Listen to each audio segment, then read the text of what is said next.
حضرت سلمان فارسی رضی اللہ تعالیٰ عنہ ارشاد فرماتے ہیں کہ شعبان المعظم کا آخری دن تھا، اگلے دن رمضان شروع ہونے والا تھا کہ رسول پاک علیہ السلام نے ہمیں رمضان کی فضیلت پر خطبہ ارشاد فرمایا۔ آپ اس بات کو غور سے سمجھیے کہ ایسا مہمان جس کے آنے سے پہلے اس کی فضیلت بیان کی جا رہی ہے، اور فضیلت کون بیان کر رہا ہے؟ امام الانبیاء صلی اللہ تعالی علیہ وسلم۔ یہ صرف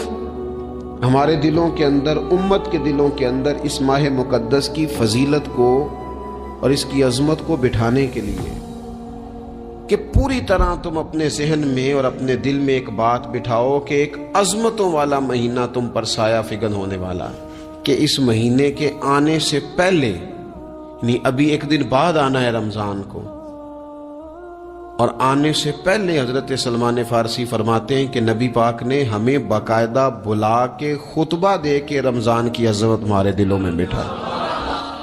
یعنی فکری طور پر اور ذہنی طور پر امت کو تیار کیا۔ فرمایا تم پر ایک ایسا مہینہ سایہ فگن ہونے والا ہے جو مبارک ہے تمہارے لیے، باعث برکت ہے تمہارے لیے۔ تم اپنے آپ کو ذہنی طور پر تیار کرو کہ ایک ماہ نور تمہارے قریب آ رہا ہے۔ جو رمضان، اسلامی عبادات جتنی بھی ہیں نا، وہ مخصوص پوجا پاٹ نہیں، اسلامی عبادات میں سے کوئی عبادت بھی ایسی نہیں جس کا مقصد ہی ہو کہ آپ نے اتنے وقت سے لے کر اتنے وقت تک فلاں عمل کرنا ہے۔ جتنی بھی عبادات ہیں اسلامی، وہ اپنے دامن میں کوئی نتیجہ رکھتی ہیں،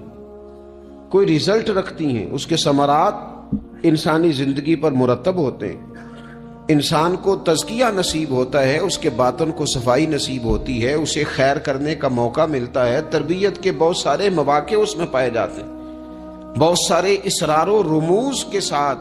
اسلامی عبادات ہیں